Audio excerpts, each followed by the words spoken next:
There are thousands and thousands of video games out there, but which games are best for your kids? Here are top 5 video games about your kids, which surprisingly enough doesn't include Call of Duty nor GTA. Let's begin, shall we? The first game to cover is Big.Planet. Now this is a 2D platformer type of game with a lot of custom maps. The game also has its own storyline. Now the best thing about this game is that it's such a good combination between the childish part of you and the creative part of you.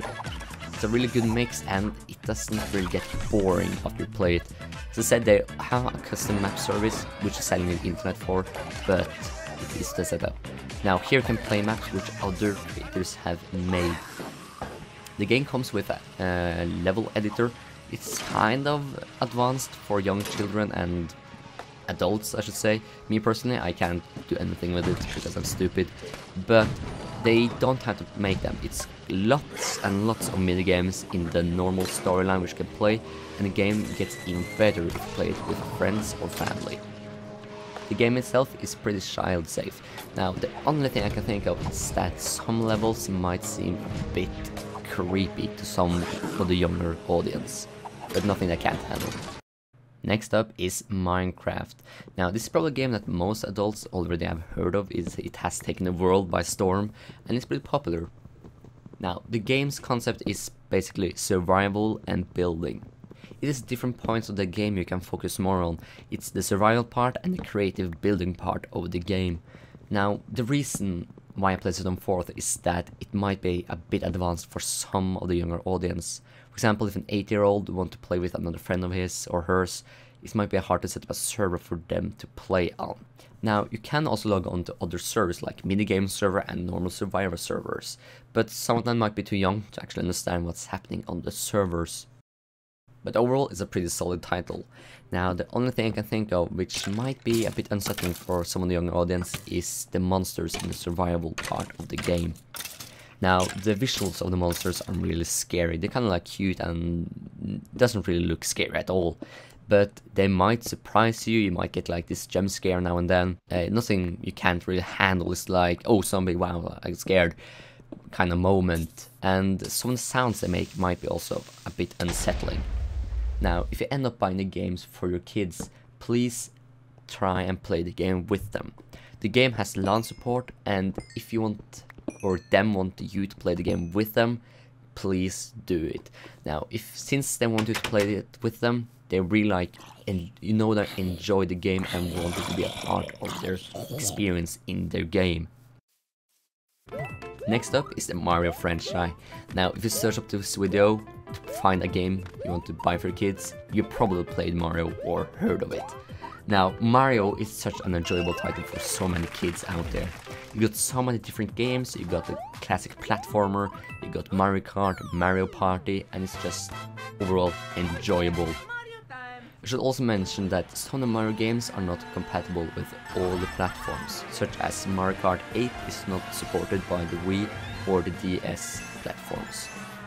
Me personally would search up the game or the platform you want to buy for your kid and check what games and what platforms are available.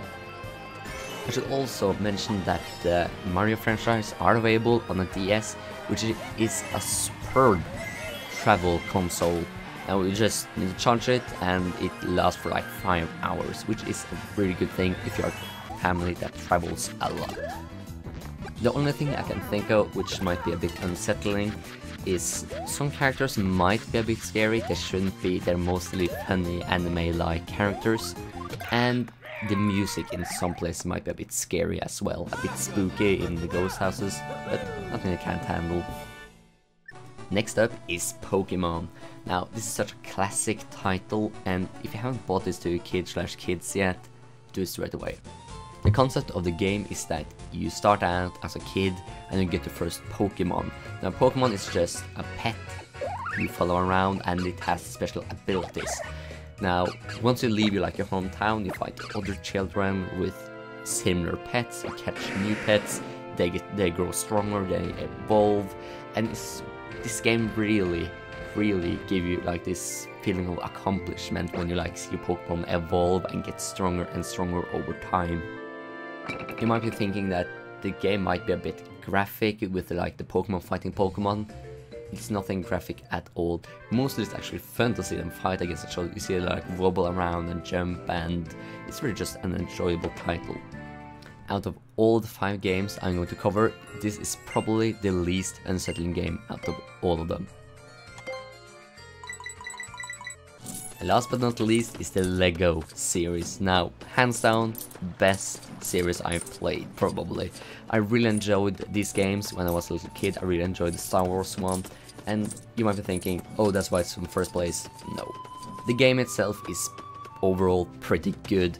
Now, they mix in the elements of their like the movie or the series they cover and mix it up with Lego. Now, the characters play as and fight against are made out of Lego, and they cover real movies. For example, they have made Lego Star Wars, Lego Batman, Lego Indiana Jones, Lego Lord of the Rings and Hobbit, as you can see here. The thing I probably like most about them is that the games are based on movies. For example, the Star Wars games are based on the actual films. Now, some details might get left out or might not even be in the game, but overall it's pretty good. The game itself isn't really violent.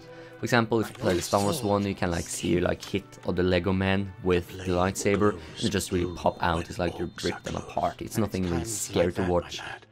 An example I can give is that at the end of the Lord of the Rings, Golden bites of Frodo's finger, but in the Lego version, you see the Golden like twists like the Lego hand off, and you later see that Frodo just puts his hand back on.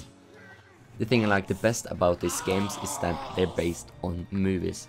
Because when I was a little kid, I was too scared of watching Star Wars, but I still got to know the story through the games. For example, if you got a child who wants to watch Lord of the Rings but are too scared, buy the games and let him or her play through the series. They will know and learn the storyline, and they like will learn scary parts, kind of. An example is that when I watched Star Wars Episode 4, I knew it was like 3 and 4 things I should look out for. The guy who loses his arm in the bar, Greedo gets shot, Ben Kenobi dies, and some of the pilots at the Death Star die. Now, the games also feature co-op mode and a ton of different characters you can play through. Example, in Lord of the Rings you can play as Frodo, Sam, Aragorn, Legolas, Gandalf. You can play as close to as everybody. Now, the game also features a kind of like puzzle system, like you get tasks you have to do, and you get the feeling that you're actually in a movie. Now, if you had the option to play the game with a child, please do. Now, I remember when I was a kid, I wanted my dad to play with me. He was a bit too busy to play with me all the time, and I was kind of sad about it. But just play it, it's so much fun, even for grown-ups. Like, I want to play absolutely all the Lego games now. I just kind of like the saving up this bundle of Lego games to play. Before I sign off, I want to mention an honorable mention. Now, The Sims is a life simulation game where you make your own family / character, and you live a life in a game. It basically you get a job, you pay bills, you get a girlfriend, you have a child. Some might find this a bit inappropriate, and that's why it's not on the list, but it's highly recommended. Did I forget to mention a game? Do you know one? Please comment below, and if you have another idea for another top 5, I'm open for suggestions. I really like doing this one. And as always guys, live long and prosper.